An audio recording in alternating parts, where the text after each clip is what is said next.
whatever comes up is an opportunity. And if you treat it as such, rather than a burden or something to stress about, it becomes a creative opportunity. What didn't we think of in the first place? Yeah. And now we can enhance this film. Victoria, if I had $40,000 burning a hole in my pocket, what could I do with that? You could buy a used sedan with like a half full tank of gas. Yeah, but my bicycle's already reliable. Okay, fine. Go to a state school for a semester. YouTube University is free.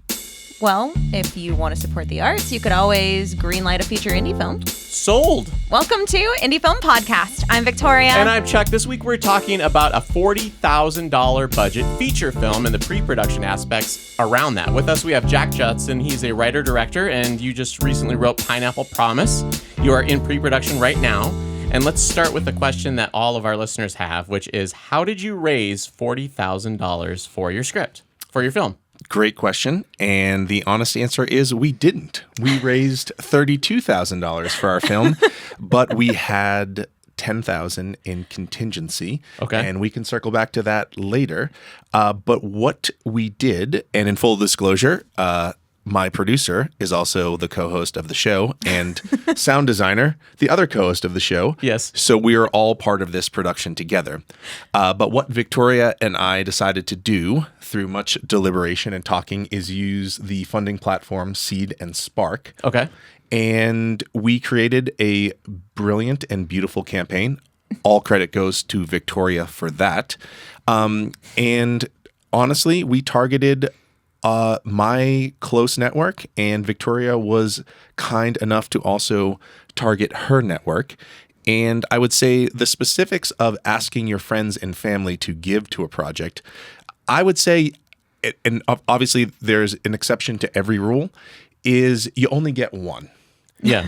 And maybe you could always go back. It depends on how kind and charitable your friends are. But we felt as if this project, and specifically the core idea of the project, which is centered around mental health, was a worthy project to build a community fundraising event around. Mm-hmm. And I think that in order for me to bring that to my close network, it needed to have the professional polish that you would expect as if you were approaching strangers. And I have to, again, give lots of credit to Victoria for building out our campaign on Seed&Spark. But building up the campaign and the polish and having rewards tiered towards mostly digital content and returns on the film themselves allowed us to then reach out to basically my extended network of friends and family, and Victoria's as well, and target them specifically about, hey, this is an issue that is really important to me, and as such, we're not only asking you to give to this film, but to support this issue, mental health and men's mental health in particular. And what was really fascinating and overwhelming, and Victoria, maybe you can even speak to this, is that the support was overwhelming. And we actually reached our core goal and then extended it within 2 weeks. Yeah. I was impressed by the campaign that you all put together, having seen it on the digital end. And I know that feeling, and we all know that feeling as filmmakers, when you're direct messaging everybody that you have in your social group, because you do want to try to raise as much money as possible for your project. I'm really excited to work on this one. This is the first feature film that I've been a part of where everybody's getting paid a day rate, which is super solid. And just looking at the Seed&Spark campaign that you all put together, I could see the importance of that difference in polish. So, Jack, this is your second feature. Correct. And did you fundraise on your first? No, the first 2 angel donor investors, and then the third was my own personal savings, selling some stocks and some other assets to put forth the first film. Okay. So I'm sure a lot of listeners know that feeling or have done the I put it all on my credit card. Yeah. So, but this one we needed to, in the first one we paid everyone a modest amount, and of course we're making a, by the technical term, zero budget film here, though there is a $40,000 budget. Yeah. It was really important to me and to Victoria and you as well, all the core players involved, that we are paying everyone on set day players to major production and crew contributors. Which is awesome. I feel like that's the next step a lot of filmmakers, it's important that we make, especially when we're outside of the main areas where it's a little bit more difficult to find people that are interested in investing in film if you're not in a major hub. So do you want to talk about how you polished Victoria, a little bit, how you polished that campaign up, and maybe some advice you could give to people that are trying to up their fundraising game? Yeah, I think oh man, this is gonna sound like a corporate branding lecture, but it kind of is. But that's where. Let's get the PowerPoint out. let's if you're watching this on video, this is all going to be replaced by a PowerPoint presentation at this juncture. And we're gonna pause while Victoria brings out her whiteboard. Yes. I like it. Buzzwords. I need some more buzzwords. I need a few more. We'll just do a we word need to cloud. Optimize. We need to optimize our investment potential. Unfortunately. What was our minimal viable product, Victoria? For the fundraiser, or you're not actually asking me that. You were making the joke. But you were making the joke. Waiting for you to catch up to that, because you took that as a serious question. But I worked in corporate America too long. But I will say, as someone who has maybe not been resistant, but has not treated the marketing of the film until, many filmmakers make this mistake. And I will say categorically, it is a mistake to not think about marketing and to not think about where your film ends up, specifically beyond film festivals. And I'm sure we'll get there, as part of pre-production. It's just as important as shot listing, as securing locations. And I do, again, lots of credit to Victoria. She just really wanted to have this podcast today so I could give her all the credit, which she deserves. But, I'm excited to just jump on that bandwagon too. I'm so uncomfortable. But I would like to just call attention to that, because I think that the hill I will be known for dying on this podcast is that filmmakers need to learn how to market their films. And it's not fair that they have to learn how to market their films, but they do. And so just thank you for there being another voice on this podcast that just validated that so loudly and so clearly. Yes, you do have to market your film even in the pre-production stages. It's not too early to do that. It's never too early to do that. I feel like the misnomer a lot of times is that the marketing doesn't inform the creativity, but the creativity informs the marketing. And so I feel like that was one thing that I got held up on for years, to be concerned about. You hear the word marketing and it's like, oh, that's a bad thing, because that's what ruins a lot of sequels to great movies, right? It's like you're thinking about what the audience is when you are in the creative process. But Victoria, you take what the goal is for the film and then start pushing that rather than trying to push what the film's going to be. And it makes everything so much easier, because now if we want to post anything on social, if we want to go, we've created a Patreon to continue funding / keeping all of our backers informed about the film and help kind of pave the way for more films in the future. And if we want to have assets for partnerships, which we're pushing for because we have a very strong mental health tie in this film, and those are great organizations to align with, and therefore more people that you can reach and more email lists that you can get access to. And anyway, I'll get off that soapbox. But once you sort of set kind of your branding standards, so we picked color palette and general stuff first. Yeah. That was really easy. You already had a color you were really, really in love with. There are automated generators online that just suggest other colors that look good with it. So that went pretty quickly. Choosing a font, and then we knew the film's called Pineapple Promise. Like that, you got to lean into the pineapple imagery at that point. It's kind of a missed opportunity if you don't. So now we just have all of these different assets, and we knew we wanted to lean on statistics and facts. So we pulled some great stats and kept those running in a couple different pitch decks and docs for us to pull from whenever we're speaking to it for the video and the campaign itself. And it was really easy to pull these things together because we already kind of have that brand guideline set. And if you create it early and just set it up and be done with it, then everything you do going forward is kind of already outlined for you. It's really nice. Saves a lot of time. Great. I dig that. And you had mentioned, Jack, that the fundraising was using personal connections and then the page itself. But were there people that donated because of just finding out that the page existed? We did have I would say a modicum, right? A handful were a of people. few. But I would say that spending the time upfront investing, what I was surprised by is because of the level of professional quality and polish invested into the campaign page, that people that maybe I was hoping would just give $10 or $20 ended up giving $200, $300, $500. And a lot of that also has to do with the issue, and I keep coming back to that we centered it around an issue. But one thing I would say as a word of caution is that we didn't create this story and I didn't write this film to be an issue film. Correct. And the entertainment comes first. The story comes first. And then my larger production company that you are all a part of, Building an Arc, is geared towards creating films that are around just bringing light to sort of the darkness in our world today, and specifically issues that are key and core to me. But knowing that I wanted to write something about mental health, that wasn't okay, sit down, blank page, we're going to make a mental health film. No, we're going to make a story about friendship and about asking for help and about the promise of showing up for one another. And within that then becomes the core issue. But I wanted to just stress, for those people thinking out there or have an issue that it's really core to them, that what's paramount in all of that is the entertainment. We still are trying to make an entertaining film. And well, you've heard so far that yes, it's a film about mental health. It's a dark comedy.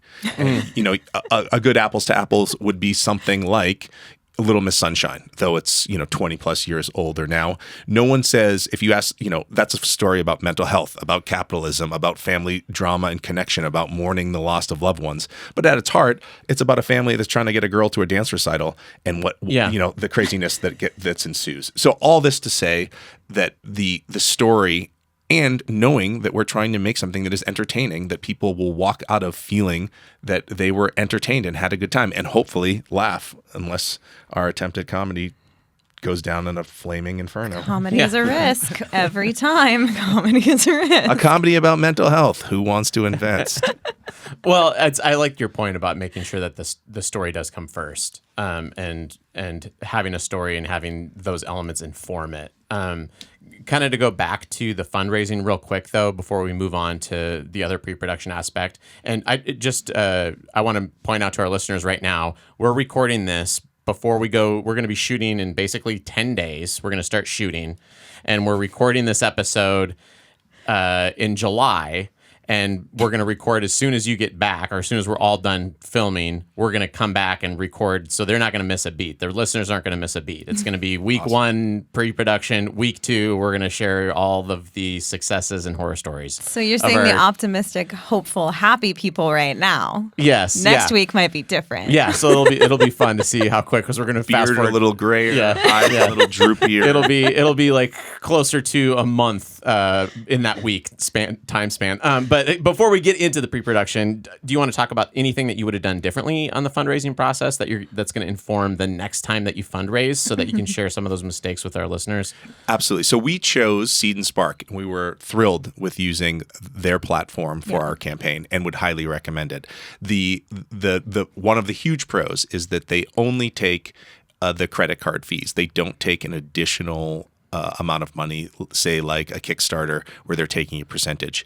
The caveat there is that it's an all or nothing campaign. So you must raise the goal that you set out to, or 80%. 80% of the goal. Thank you. Yeah, 80% of the goal, or else you're getting nothing. And so we set the initial number at 20,000, which I wish we had taken a greater leap. But I think, honestly, in retrospect, that was the right number, because it felt like that was the number that we could get to. And in full disclosure, because we had 10K of contingency built in, because they're not taking a larger fee, we felt as if there was anything that needed to be made up, that we would basically give that to the campaign to guarantee our 80% and lose our 3%. But losing 3% is a heck of a lot better than losing 12 to 15. So what you're telling everyone is that you believed I would have a tough time raising $6,000 for this movie. I did not. I just was stressed out about everything. That was not in Jack's direct control. Yeah, exactly. The unknown unknowns. But I would also say, just a very simple tip: they do not charge your donors credit cards until the end of the campaign. And so we had a bunch of donors concerned or worried that they were being charged twice, and or a couple donors that gave in smaller amounts and made multiple donations that in order to help the build momentum for the campaign, and had some bank fraud alerts and or reached out to me wondering, hey, was I charged twice for this? So, those details really matter when you're trying to collect. It's great if you get pledged the full amount, but then if you can't collect that full amount, that's really important. So I think clear communication to your donors and to anyone involved that, hey, you made this pledge, but it actually won't be charged to your credit card till the end of the campaign. Yeah. It's a small detail, but a really important one. Yeah. No, I dig that. You'd want to make sure people are aware of that, because that will could cause not charge major you. Yeah. money. Money is where things start to, people pay real close attention to that. What I would do is, if you're at, maybe 2 to 3 business days before the close of your campaign, send one more update out. Especially if you've reached your goal already. Send one more update out just saying, hey, we're so excited, we met our goal, which means you will be getting a credit card charge on X day. If you get an alert from your bank, make sure you approve this, please. Unless you've changed your mind and you no longer want to donate. Automatic email. Yeah. Bolded. You cannot make a film with metaphorical money. No. Or intended. Intended? Oh, you can Intended make films money. if you just promise people credit. I guarantee it. So is there anything else that you want to share that you learned, or do you want to tell us about some lessons that you're going to be implementing on Pineapple Promise, this feature that you've learned from working on previous movies? Yeah, let's jump to that. Okay. I think we have decided, when you jump from your first feature, it's actually my third feature. The first one I produced, wrote, and acted in, but this will be the second feature that I have written and directed. Okay. And there is this initial pull, and Victoria and our cinematographer, Danny Clamoris, discussed immensely, is you have this rush. We want to make it better. And what's the best way to make it better? Well, the first sort of jump to conclusion is more people. Oh, yeah. More people will make this better. But we were really committed to paying everyone and paying everyone justly. And so inevitably, we had conversations about adding ACs, ADs, second ACs, grips, PAs. Yeah. We decided to keep it very lean. And in the end, we have added an assistant camera and assistant director. But because we felt, we had the benefit of doing that, and we've done that in the last 2 weeks, because we kept it so lean, and we made a budget for a very lean cast and crew, and knowing that we could pay them, and because the campaign did well, and because we had the contingency money anticipated ahead of time, we had the luxury of making that decision. But I would warn anyone of trying to fully fund and pay and make promises to a larger crew when you may not raise that amount of money and may not be able to fulfill that promise. Because I assume one of the benefits of independent filmmaking and being outside of a system is that you get to set your own principles. And one of the principles that's really important to all of us, and I know that you both share this as well, is making sure everyone's treated fairly, kindly, and justly. And of course, what's a better way to just walk into a steaming heap of hypocrisy when you make promises about hiring cast and crew, and you're saying, well, one, either actually we we can't have you on set because we can't afford you? And or how do you feel about doing it just for circling back, just for credit? Actually, we can't pay you. Yeah. Actually, we're not even sure we can feed you. I don't know if that's in the crafty budget. Exactly. So I think there's something, and there's many different ways of looking at it, but I think keeping lean, and not just keeping lean, but keeping with people that you truly trust, because you are doing multiple jobs and you have to really lean into the people that are surrounding you, and you have to feel as if they're part of the mission, and they're committed to the film in and of itself. Nice. I dig that. We've talked about overpromise and underdeliver. You want to underpromise and overdeliver all the time. Though I will say one important caveat here is, saying you added 2 people to the crew, that may or may not sound as impactful as it is. How large was the crew before adding those 2 people? Oh, we were going to run Chuck on sound, Victoria is producing, and the lead actress in the film. I'm directing, and then we have a cinematographer, and we were rolling with that. And that's what I rolled with on the first, and in fact did not have a producer, produced it myself. So that biggest lesson learned on the first one, just because we couldn't afford it, is having a producer to help and lean on for all of the pre-production beyond just how do we shoot this film? Yeah. Because there's so much more to the film. Of course, you want to make a movie. And many of us are artistically driven. So we're going to focus on the creative aspect. But there's so much more to make a film, clearly. And it is obvious. But that doesn't mean we pay attention to it. Yeah. Yeah. It's like, well, we can get that done. I can't tell you the amount of times I was running around with holding the boom and my sound bag on, trying to get signatures from actors but it's something that you got to do. But it's nice. The more times that you do it, the more you realize that you can do it, and you appreciate the help that you get. I think that's one of the advice that we talk about when it comes to equipment is don't go out there and buy a bunch of equipment unless you run into a problem that that you're trying to resolve. Maybe the same thing can be said about hiring crew. It's like, do you know how to do it? It helps if you're informed on what the crew member does before you just bring someone on that is second AC. Right. Yeah, because our AD is also going to do the 2 AC stuff. Exactly. Yeah, for sure. Yeah. But we made sure we got an AD who could also slate. But being able to run a crew with 2 or 3 people. And I do want to point out, too, that the way that you wrote your script, Jack, is indie filmmaking friendly. Exactly. Yeah. As well. There's not a car. You did actually make it a little bit more. There's car scenes in this. I was going to say there's not a car chase. There is not. Right. There is not. I'm thinking of the insurance budget. There is not a car chase. I just want that on record. So do you want to talk about how the budget and what you thought might be available for crew on the minimal aspect, if or how that informed your script and how you wrote it? Absolutely. And I think about location. I write for location. I did it on all 3 of these features. Is securing a location. Having the story always comes first, but knowing locations and securing locations, and I think then having a producer on board so that you're not carrying that weight as well ahead of time, and knowing those locations. Now, you may not get one.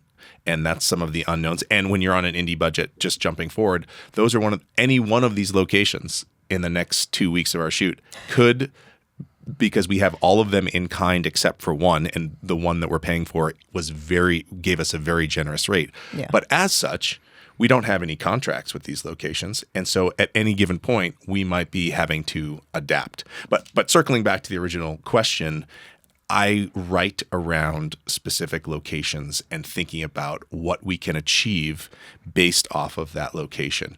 And you mentioned the cars. One fix on that because I had in my previous feature, we had a longer sequence of a car scene. Now, it's 2 minutes of film time, but when you see that in the edit, if you don't have a car kit, there's only so many French overs you can do that 2 minutes starts to feel rather long. Yeah. So the fix was, this is a sort of an intense moment, between Victoria's character Neve and our lead actor Mark, who plays Benny. It's just a moment of betrayal. So rather than have them ride in silence and have it all out in the car, we have about 1 minute, 30 seconds to 1 minute of screen time in the car, and then she yanks the car over to the side of the road and they have it out. And you think, well, yeah, that's a simple fix, but it was the learning from the first film of, oh, but this scene on the page, it's only a 2-page scene on the script page. Well, when you're limited to basically 3 shots, right? Yeah. And you could get into sort of like student film, do the eyes in the rearview mirror. We can pop a window and get a side mirror. But, honestly, I don't think unless that directly serves the story, there's a reason that becomes like student film cliche going to those shots. I dig it. I thought you were going to say you got a new car mount and you figured out how to like screw some snowboard boots into the hood and strap Danny to the hood of the car. Danny would be down for that, though. I was going to say, don't let the cat out of the bag yet, Jack. I'm glad this is coming out after then until he sees we'll see what we're just going to duct tape him to the hood of the truck. But to your credit, during that version of the script, that was a budget line item that we discussed having in the budget specifically. And we knew that was a certain amount of money that we were going to have to raise because we were going to need the car kit to keep it interesting. So you did at least have the foresight to plan for that. Exactly. No, we had talked about that early on. And if you're wondering, it will run you about $2,000 a day. So if you think about we're making a $40,000 budget, that would be to get 2 minutes of screen time to spend $2,000 on. That's where you have to make creative choices. Oh, yeah. For sure. Because when you're working on an indie film, that could be easily replaced by having someone on set for a handful of days to make things easier. Precisely. So balanced decisions. Damn it, money. Making us make tough choices all the time. Do I eat this week or do I buy a new lens? I hate making that decision because the lens always wins. I'll find food. I'll go, when we do it again, Spaceballs 2 style, to search for more money and it's an unlimited budget, then we'll get the full car mount for 30 seconds of screen time. That's it. I love it. Beautiful. So, do you have any lessons that you want to share about difficulties when it comes to scheduling, when it comes to locations? Because basically, we're locked and loaded and ready to go in 10 days-ish time, right? As far as like the schedule where we're going to be. Is there any lessons you learned there that you want to share with people? Absolutely. And it's simple, but the first film, a large chunk of our budget was having 2 out-of-town locations. And as such, that requires a really higher craft budget. It requires lodging. It requires 3 meals a day for your cast and crew. And as such, this one, -1, we have 2 nights of out of town, but only 2 hours away in McCall, Idaho. Other than that, we are all locally based. So yeah, of course, we will be feeding people on set and feeding them well, but it will keep this podcast brought to you by Oscar Mayer. Yes, or any. You should have said this podcast brought to you by. Waited 10 seconds. Waited till we could move somebody in. Yes. But I think move your mouth. Hide behind the microphone. Exactly.